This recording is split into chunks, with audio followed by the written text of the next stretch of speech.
एक छोटे से गांव में माधव नाम का एक गरीब बुनकर रहता था। उसके हाथों में जादू था कि वो साधारण धागों से भी अद्भुत वस्त्र बना देता था। लोग उसके काम के दीवाने थे, पर फिर भी माधव की झोली हमेशा खाली रहती थी। महादेव, आखिर कब तक दिन रात आपकी भक्ति करता हूँ, ये सुंदर वस्त्र बनाता हूँ, पर शाम को घर में अंधेरा ही रहता है। क्या मेरी पुकार आपके कानों तक नहीं पहुँचती? क्या मेरी किस्मत में सिर्फ फटे हाल ही लिखे हैं? दया करो प्रभु, कोई तो चमत्कार दिखाओ। माता पार्वती का हृदय पसीज गया। स्वामी, देखिए तो सही, आपका अनन्य भक्त माधव कितनी पीड़ा में है। वो कितना ज्यादा गुणी है, हर पल आपका नाम जपता है, फिर भी आप उसकी दरिद्रता दूर क्यों नहीं करते हैं? क्या आपको अपने भक्त पर दया नहीं आती? देवी, दया तो आती है, पर संसार का नियम, कर्म और प्रारब्ध किस्मत से चलता है। माधव की किस्मत में अभी धन का सुख नहीं है। मैं चाहकर भी उसकी किस्मत के लिखे को बिना कर्म के नहीं बदल सकता। नहीं स्वामी, मैं ये नहीं मानती। मैं आज खुद उसकी मदद करूंगी और दिखा दूंगी कि ईश्वर चाहे तो सब कुछ संभव है।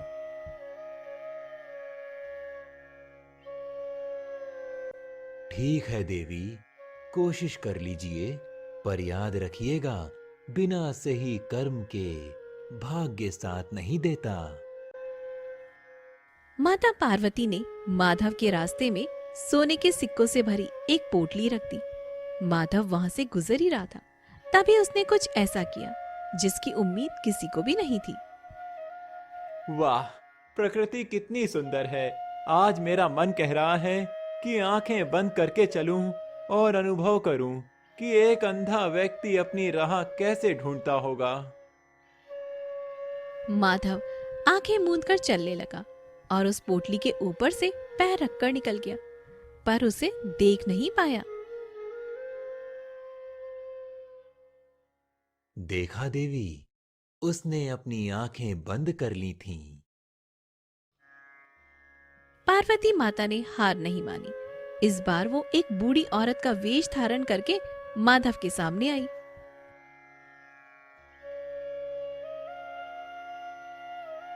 बेटा, मेरा सामान बहुत भारी है, क्या तुम मुझे मंदिर तक छोड़ दोगे?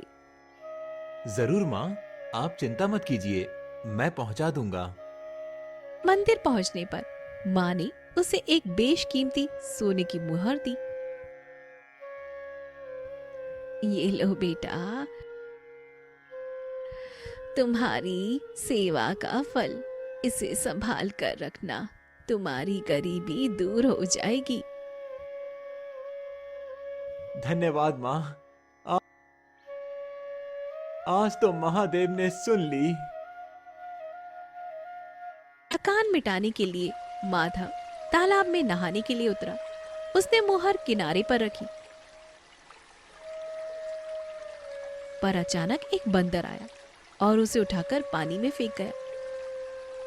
माधव बाहर आया तो वो सोने की मुद्रा वहां पर नहीं थी, वो वहां से गायब हो चुकी थी।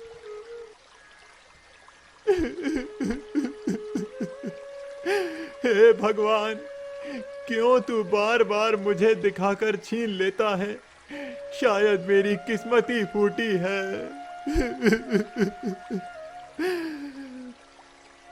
अब माता पार्वती कावेरी बनकर आई।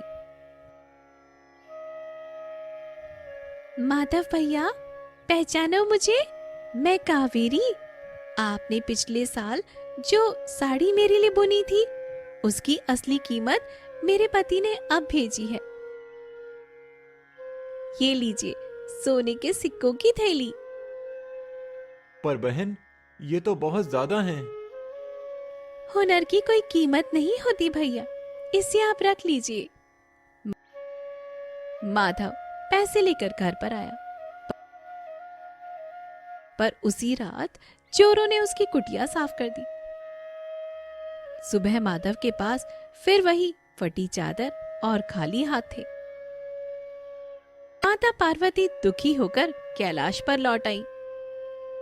प्रभु, मैं हार गई। मैंने उसे धन दिया, पर वो उसके पास रुका ही नहीं।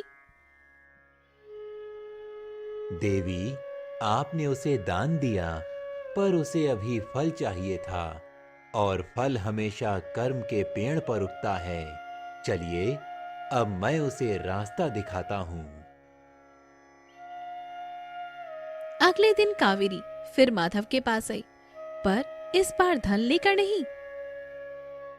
माधव भैया, रोने से कुछ नहीं होगा। आपके पास दुनिया का सबसे बड़ा धन है, आपके हाथ का हुनर। आज रात आप 10 साड़ियां तैयार कर दीजिए। कल हम इन्हें शहर के बड़े बाजार में बेच देंगे।